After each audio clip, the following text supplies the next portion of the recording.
నమస్తే, welcome to Leo.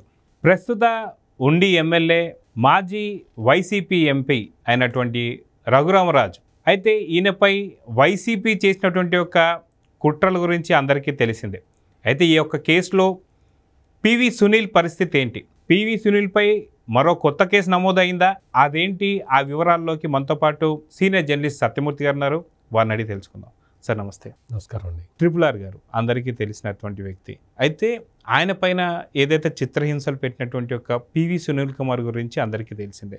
అయితే ఇప్పుడు కొత్త కేసు ఏమైనా నమోదైందా, ఎలాంటి చర్యలు తీసుకోబోతున్నారు అంటే ఏం చెప్తారు? ఇది మనం ఒక చిన్న అంటే ముందర ఏం జరిగిందో బ్రీఫ్గా నేను ఒక 2 నిమిషాలు చెప్పిన తర్వాత నేను కొత్తగా ఏం జరిగిందనేది మనం చూడవచ్చు. ఇక్కడ ఏంటి అంటే రఘురామకృష్ణరాజు పార్లమెంటు సభ్యుడిగా ఉన్నప్పుడు వైఎస్ఆర్ కాంగ్రెస్ పార్టీలో ఉన్నాడు ఆయన. ఆయన కొన్ని కారణాలతోటి జగన్మోహన్ రెడ్డితో, అప్పటి సీఎం జగన్మోహన్ రెడ్డితోటి విభేదించారు. అంటే సిద్ధాంతపరంగా విభేదించారు. విభేదించిన తర్వాత ఆయన నేను కలుస్తానండి, మీకు చెప్తాను అంటే జగన్మోహన్ రెడ్డి అపాయింట్మెంట్ ఇవ్వలేదు. ఎంపీని నేను కలుస్తానంటేనే మీరు కలవట్లేదు అది ఇది అని చెప్పి ఈయనేదో కామెంట్ చేశాడు. చేస్తే ఇంకా ఆయన మరింత బిగుసుకుపోయాడు. అప్పట్లో చాలా ఈగో ప్రాబ్లం తోటి ఉండేవాడు జగన్మోహన్ రెడ్డి. అంటే మీరు అడగచ్చు ఇప్పుడు తగ్గిందా అని, ఇప్పుడు ఇంకా ఎక్కువైంది. ఆ ఈగో ప్రాబ్లమ్స్ తోటే ఉండి ఈ రఘురామకృష్ణరాజుని టార్గెట్ చేసుకున్నాడు. రఘురామకృష్ణరాజుకి సహజంగానే ఢిల్లీలో చాలా పలుకుబడి ఉన్నది. చాలామంది వ్యక్తిగత సన్నిహితులు చాలామంది ఉన్నారు రాజకీయ నాయకుల్లో. మన రాష్ట్రానికి సంబంధించిన వాళ్ళు కాదు, మొత్తం దేశంలోని చాలా రాష్ట్రాల నాయకులు, కేంద్ర నాయకులతోటి ఆయనకి చాలా సన్నిహిత సంబంధాలు ఉన్నాయి. అటువంటి వ్యక్తిని ఎట్లా కంట్రోల్ చేయాలి అని ఆలోచించి అప్పట్లో జగన్మోహన్ రెడ్డి ఒక సర్క్యులర్ రిలీజ్ చేశాడు. ఎంపీలు ఎవరు కూడా ఏ జాతీయ నాయకుడిని కానీ ఏ ఇతర రాష్ట్రాల నాయకుడిని కానీ ఒంటరిగా వెళ్ళి కలవకూడదు. ముందు అపాయింట్మెంట్ ఫిక్స్ చేసుకునేటప్పుడే విజయసాయి రెడ్డిని పక్కన పెట్టుకొని పోవాలి అని ఒక సర్క్యులర్ జారీ చేశాడు. అంటే ఏంటి, ఆ సర్క్యులర్ జారీ చేసింది కేవలం రఘురామకృష్ణరాజుని దృష్టిలో పెట్టుకొని. అంటే ఆయనకి ఉదాహరణకి రాజ్నాథ్ సింగ్ తోటి బాగా సత్సంబంధాలు ఉన్నాయి రఘురామకృష్ణరాజుకి. ఆయన డిఫెన్స్ మినిస్టరు. ఆయన ఇంటికి ఈయన వెళ్తాడు, ఈయన ఇంటికి ఆయన వెళ్తాడు. వ్యక్తిగతంగా కూడా బాగా సన్నిహితులు. ఆయన కేంద్ర మంత్రి కదా, ఆయన దగ్గరికి వెళ్ళాలి అంటే విజయసాయి రెడ్డి అనుమతి తీసుకోవాలట. అది జగన్మోహన్ రెడ్డి ఇచ్చిన సర్క్యులర్లోని సారాంశం. అనుమతి తీసుకొని విజయసాయి రెడ్డిని పక్కన పెట్టుకొని, అదేదో సామెత ఉంటుంది కదా, పెళ్ళికి పోతూ పిల్లిని సంకన పెట్టుకుపోయినట్టు అని, ఈయన తన వ్యక్తిగత సంబంధాల మేరకు రాజ్నాథ్ సింగ్ లాంటి కేంద్ర మంత్రిని కలవాలన్నా విజయసాయి రెడ్డి పక్కన ఉంటే తప్ప కలవటానికి వీల్లేదు. అట కలిస్తే పార్టీ నియమ నిబంధనలను ఉల్లంఘించినట్టుగా భావిస్తాం అని వాళ్ళు చెప్పారు. అంటే ఏంటి, రఘురామకృష్ణరాజుని వ్యక్తిగతంగా జగన్మోహన్ రెడ్డి టార్గెట్ చేశాడు. టార్గెట్ చేసి ఇంకా అట్లా కట్టడి చేయటం మొదలుపెట్టాడు. జగన్మోహన్ రెడ్డి కట్టడి చేయటం మొదలుపెట్టిన దగ్గర నుంచి రఘురామకృష్ణరాజు వాటిని తెంచుకోవటం మొదలుపెట్టాడు. ఈ ఘర్షణ ఎక్కడ దాకా పోయింది అంటే, రఘురామకృష్ణరాజు మీదకి అప్పట్లో కొంచెం ఈ సోషల్ మీడియా సైన్యం జగన్మోహన్ రెడ్డి, ఇప్పటికీ జగన్మోహన్ రెడ్డి ఆధారపడుతున్నది సోషల్ మీడియా మీదే. అప్పుడు మరింత వైలెంట్గా ఉండేవాళ్ళు. అప్పుడు బాగా వైలెంట్గా ఉండి బూతులు మాట్లాడిన వాళ్ళు, బూతులు తప్ప వాళ్ళ నోట్లో నుంచి ఏం వచ్చేవి కాదు. వాళ్ళందరూ ఇప్పుడు సగం మంది అదృశ్యం అయిపోయారు, ఎక్కడికి పోయారో తెలియదు. అప్పట్లో మొత్తం రఘురామకృష్ణరాజుని టార్గెట్ చేస్తూ మాట్లాడారు వైసీపీ సోషల్ మీడియాలో. ఈయన దానికి సమాధానం ఇచ్చాడు. అంటే వాళ్ళు మాట్లాడిన దానికి సమాధానం ఇచ్చిన రఘురామకృష్ణరాజుని రాజద్రోహానికి పాల్పడుతున్నాడు. అంటే రాజద్రోహం అంటే ఏంటి, జగన్మోహన్ రెడ్డికి ద్రోహం చేస్తున్నాడని. అప్పుడు రాజు ఆయనే కదా, కేసు పెట్టి ఆయన పుట్టినరోజు నాడు హైదరాబాదు వెళ్ళి పోలీసులు ఆయన్ని మెడబట్టుకొని లాక్కొచ్చి కారులో పడేసి అక్కడి నుంచి తీసుకొచ్చి గుంటూరులో లాకప్లో పడేసి కొట్టారు. లాకప్లో పడేసి కొట్టారు. ఆయన పాపం హార్ట్ ఆపరేషన్ అది చేసుకున్న వ్యక్తి, అది నాకు హార్ట్ ఆపరేషన్ అయింది అని అంటున్నా కానీ ఆయన గుండెల మీద కూర్చొని కొట్టారు. కొట్టి అంతా వీడియో తీసి ఎవరికో చూపించారు. వాడు ఆ వీడియో చూసిన వాడు చాలా సంతోషపడిపోయాడు. ఇది స్థూలంగా కేసు. దీని మీద అప్పటి నుంచి ఆయన న్యాయ పోరాటం చేస్తూ ఉన్నాడు. సాధ్యం కాలే. జగన్మోహన్ రెడ్డి అధికారంలో ఉన్నంతకాలం సాధ్యం కాలేదు. ఎప్పుడైతే కూటమి ప్రభుత్వం అధికారంలోకి వచ్చిందో అప్పుడు ఆయన కోర్టు ద్వారా ఆదేశాలు తెచ్చుకొని కేసు నమోదు చేయించి దానికి సంబంధించిన ప్రొసీడింగ్స్ మొదలైనాయి. ఇది స్థూలంగా బ్యాక్గ్రౌండ్లో జరిగిన వ్యవహారం. మరి లాకప్లో పడేసి కొట్టడం నేరమా కాదా? ఖచ్చితంగా నేరం. పోనీ ఆ నేరం ఎవరన్నా కానిస్టేబుళ్ళు చేశారా? ఎస్ఐ సిఐ స్థాయిలో చేశారా? కాదు. సాక్షాత్తు AP CID chief PV Sunil Kumar చేయించాడు అనేది ఆరోపణ. రఘురామకృష్ణరాజు ఆరోపణ అది. పివి సునీల్ కుమార్ దగ్గర విజయపాలని, ఆ పాలని, ఈ పాలని ఎవరో చాలామంది ఆఫీసర్లు ఉన్నారు. వాళ్ళందరూ కలిసి ఈయన్ని టార్చర్ చేస్తే, లాకప్లో హింస చేస్తే, ఆ తర్వాత ఇందులో ఈ హింసలో పివి సునీల్ కుమార్ కూడా భాగస్వామి అని ఆ తర్వాత విషయాల్లో తెలిసింది. ఆ తర్వాత జరిగిన పరిణామాల్లో దానికి సంబంధించిన సాక్ష్యాధారాలు ఏవో సేకరించారు కేసు రీఓపెన్ అయిన తర్వాత. ఈ నేపథ్యంలో అప్పటికే రాష్ట్ర ప్రభుత్వం కొంతమంది ఒక 16 మంది సీనియర్ ఐపీఎస్ ఆఫీసర్లని పోస్టింగ్ ఇవ్వకుండా పక్కన పెట్టింది. అందులో ఒక 3-4 తర్వాత పోస్టింగ్ ఇచ్చారు. ఒక 4-5 పోస్టింగ్ ఇచ్చారు.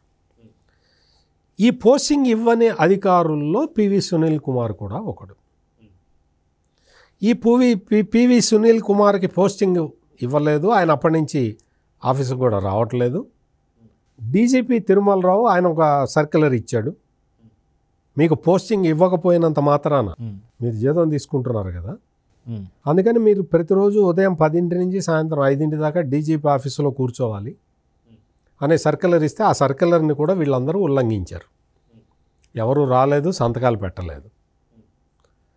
ఇప్పుడు లేటెస్ట్గా ఏంటి అంటే ఈ రఘురామకృష్ణరాజు కేసుకు సంబంధించి పోలీసులు ఇన్వెస్టిగేషన్ మొదలు పెడితే సాక్షుల్ని బెదిరించే క్రమంలో పివి సునీల్ కుమార్ కొన్ని సోషల్ మీడియా పోస్టింగ్స్ చేశాడు. ఎప్పుడైతే గుంటూరు నగరంపాలెం పోలీసులు ఈయన మీద కేసు నమోదు చేశారో అప్పుడే ఈయన సోషల్ మీడియాలో ఒక పోస్ట్ పెట్టాడు, ఇది సుప్రీంకోర్టు క్లోజ్ చేసిన కేసు, దీని మీద మళ్ళీ కేసు ఎట్లా పెడతారో అది మీ విఘ్నతకే వదిలేస్తున్నాను అనే కామెంట్ తోటి, ఒక నెగటివ్ కామెంట్ తోటి ఆయన మొదలుపెట్టాడు సోషల్ మీడియా క్యాంపెయిన్. ఆ తర్వాత ఈ సాక్షుల్ని ప్రభావితం చేసే విధంగా పివి సునీల్ కుమార్ మాట్లాడాడు.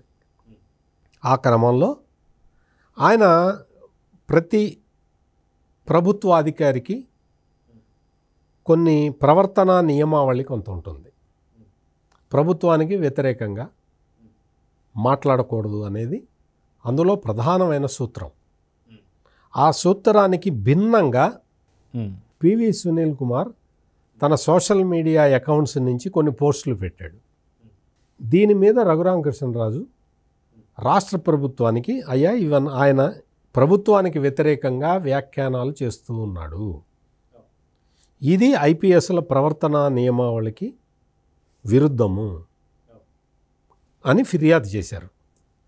ఫిర్యాదు చేస్తే రఘురామకృష్ణరాజు ఫిర్యాదు మీద ఆంధ్రప్రదేశ్ రాష్ట్ర ప్రభుత్వం పివి సునీల్ కుమార్కి తాజాగా నోటీసులు ఇచ్చింది. This is the latest case on PV Sunil Kumar. ఇంతకు ముందర ఇటువంటి కారణాలతోటి, అంటే రాష్ట్ర ప్రభుత్వానికి వ్యతిరేకంగా మాట్లాడారు అన్న కారణం చూపించి అంటే కొంతమంది జగన్మోహన్ రెడ్డి ముఖ్యమంత్రిగా ఉన్నప్పుడు చాలామంది పోలీస్ ఆఫీసర్లను వేధించాడు. వాళ్ళు బయటకు వచ్చి ఏదన్నా మాట్లాడితే ఇదిగో ఇది రాష్ట్ర ప్రభుత్వానికి వ్యతిరేకంగా మాట్లాడారు అని చెప్పి షోకాజు నోటీసులు ఇచ్చేవాళ్ళు. ఆ షోకాజు నోటీసులకి రిప్లై ఇస్తే దాంతో మేము సాటిస్ఫై కాలేదు అని మళ్ళీ నోటీస్ ఇచ్చి వాళ్ళని సస్పెండ్ చేసేవాళ్ళు. ఇట్లా చాలా కేసుల్లో జగన్మోహన్ రెడ్డి చేశాడు. ఇప్పుడు నిజంగా రాష్ట్ర ప్రభుత్వానికి వ్యతిరేకంగా మాట్లాడి ప్రభుత్వ నియమావళిని ఉల్లంఘించిన పివి సునీల్ కుమార్కి మొట్టమొదటిసారిగా నూతన ప్రభుత్వం నోటీస్ ఇచ్చింది. దీని మీద ఆయన ఏం సమాధానం చెప్తాడు, రాష్ట్ర ప్రభుత్వం ఏ విధంగా స్పందిస్తుందనేది వేచి చూడాలి. మొత్తానికైతే పివి సునీల్ కుమార్ రాష్ట్ర ప్రభుత్వానికి వ్యతిరేకంగా ఆయన వ్యాఖ్యలు చేసినట్టయితే, నేను కూడా చదివాను ఆ వార్తలు, ఆ వ్యాఖ్యలు అవన్నీ కూడా రాష్ట్ర ప్రభుత్వానికి వ్యతిరేకంగా ఆయన వ్యాఖ్యలు చేసినట్లే కనపడుతున్నది. ప్రభుత్వం ఆయన ఏమి సమాధానం చెప్తాడు, ప్రభుత్వం ఏ విధంగా దాన్ని తీసుకొని దాని మీద చర్యలు తీసుకుంటున్నది అనేది ఇప్పుడే మనం చెప్పలేం. పివి సునీల్ కుమార్కి అయితే అతను ప్రవర్తనా నియమావళి ఉల్లంఘించినందుకు ఆయన మీద కఠిన చర్యలు తీసుకుంటుంది రాష్ట్ర ప్రభుత్వం అనే చాలామంది భావిస్తూ ఉన్నారు. అయితే గతంలో మనం చూసుకుంటే ఏబి వెంకటేశ్వర్ గారిని చూసాం. అయితే ఆయనపైన కక్షపూరితమైన రాజకీయాలు చేశారన్న సంగతి అందరికీ అర్థమవుతుంది. లాస్ట్ రోజు మాత్రం ఆయనకి ఏదైతే పోస్టింగ్ ఇవ్వడం కావచ్చు, దాన్ని అక్కడే మళ్ళీ ఆయన రిటైర్మెంట్ చూసాం.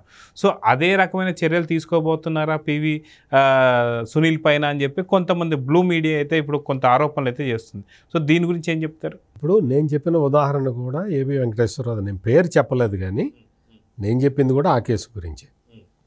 ఇక్కడ ఏంటి అంటే ఏబి వెంకటేశ్వరరావుని ఉద్దేశపూర్వకంగా జగన్మోహన్ రెడ్డి శిక్షించటానికి ప్రయత్నం చేశాడు.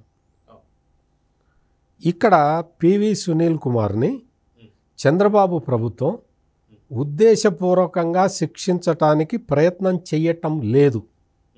అది ప్రధానమైన వైరుధ్యం. దానికి ఆ కేసుకి ఈ కేసుకి సంబంధం లేదు. ఏబి వెంకటేశ్వరరావు రాజకీయంగా తన నుంచి ఎమ్మెల్యేలని దూరం చేశాడు అని ఒక దుర్మార్గపు ఆలోచనని మెదడులో పెట్టుకొని జగన్మోహన్ రెడ్డి ఏబి వెంకటేశ్వరరావు మీద కక్ష సాధించాడు. వాస్తవంగా అప్పుడు ఇంటెలిజెన్స్ చీఫ్గా ఉన్న ఏబి వెంకటేశ్వరరావు రాజకీయపరమైన నిర్ణయాల్లో ఎక్కడా జోక్యం చేసుకోలేదు. ఈ విషయాన్ని ఆయనే పదే పదే చెప్తూనే ఉన్నాడు. కానీ ఏబి వెంకటేశ్వరరావు ఆయన దగ్గర నుంచి 23 మంది ఎమ్మెల్యేలు వెళ్ళిపోవటానికి కారణం అన్న ఒక కక్షని దృష్టిలో పెట్టుకొని ఆనాటి జగన్మోహన్ రెడ్డి ప్రభుత్వం ఏబి వెంకటేశ్వరరావు చెయ్యని నేరాన్ని చేసినట్టుగా చూపించి సుప్రీంకోర్టు దాకా వెళ్ళారు. సుప్రీంకోర్టులోనే చివాట్లు తిన్నారు. సెంట్రల్ అడ్మినిస్ట్రేటివ్ ట్రిబ్యునల్ కూడా చాలాసార్లు చెప్పింది ఆయన ఏం చేయలేదయా, ఆయన్ని సర్వీస్లోకి తీసుకోండి అని. అయినా సరే తీసుకోలేదు. ఇక్కడ పివి సునీల్ కుమార్ కేసు అటువంటిది కాదు. అతను వాంటెడ్గా రఘురామకృష్ణరాజుని లాకప్లో పడేసి కొట్టిన కేసులో అతను ఆరోపణలు ఎదుర్కొంటూ ఉన్నాడు. Point number 1. నెంబర్ 2, ఆయన సోషల్ మీడియా ద్వారా, సామాజిక మాధ్యమాల ద్వారా అతను రాష్ట్ర ప్రభుత్వాన్ని కూడా కించపరుస్తూ మాట్లాడాడు. రాష్ట్ర ప్రభుత్వ ఉద్యోగుల్ని బెదిరించాడు, పోలీసుల్ని బెదిరించాడు. ఇవన్నీ కూడా మొత్తం అంతా కూడా సునీల్ కుమార్ చేసిన వ్యాఖ్యల్లో ఇదే ప్రతిధ్వనిస్తూ ఉన్నది. అందుకని సునీల్ కుమార్, మీరు చూడండి, సునీల్ కుమార్ని ఇప్పటివరకు అరెస్ట్ చేయలేదు, అటువంటి చర్యలేం తీసుకోలేదు. పోస్టింగ్ ఇవ్వటం ఇవ్వకపోవటం అనేది ముఖ్యమంత్రి ఇష్టం, వేరే వాళ్ళతో సంబంధం లేదు. ముఖ్యమంత్రి ఇష్టం అంటే పోస్టింగ్ ఇస్తాడు, ఇవ్వగలేకపోతే కూర్చోబెట్టి జీతం ఇస్తాడు. కూర్చోబెట్టి జీతం తీసుకోవడానికి ఏం ఆరోగం? ఇస్తున్నారు కదా జీతం, నీకు జీతం ఏం ఆపట్లేదు కదా. అంటే ఏంటంటే వీళ్ళకి కీలకమైన పదవుల్లో ఉండాలి, మళ్ళీ రకరకాల కార్యక్రమాలు చేయాలన్న కోరిక. ఇప్పుడు పోస్టింగ్ ఇవ్వకపోవటానికి రఘురామకృష్ణరాజు కేసుకి సంబంధం లేదు. ముఖ్యమంత్రి పోస్టింగ్ ఇవ్వకపోవటానికి అవును. రఘురామకృష్ణరాజు కేసుకి సంబంధం లేదు. సంబంధం ఎక్కడుంది? ఆ కేసు వేరు, ఈ కేసు వేరు. ఇక్కడ పివి సునీల్ కుమార్ మీద మళ్ళీ కంప్లైంట్ చేసింది ఎవరు? రఘురామకృష్ణరాజు. సో దాని మీద రాష్ట్ర ప్రభుత్వం ఏ విధంగా స్పందిస్తుందనేది చూడాలి. ఇప్పటికే నోటీసులు అయితే ఇచ్చింది. దానికి సమాధానం ఎట్లా ఇస్తాడో చూసిన తర్వాత ఫర్దర్ యాక్షన్ ఉంటుంది. ఏది ఏమైనా పివి సునీల్ కుమార్ మాత్రం ప్రస్తుతం అమల్లో ఉన్న చట్టాల నుంచి తప్పించుకోవడానికి అవకాశాలు చాలా తక్కువ ఉన్నాయి. సో చూద్దాం సార్, మొత్తానికి పివి సునీల్ పైన ఎలాంటి యాక్షన్ తీసుకోబోతున్నారు ఏంటి అనేది త్వరలోనే చూద్దాం. నమస్తే. నమస్కారం అండి.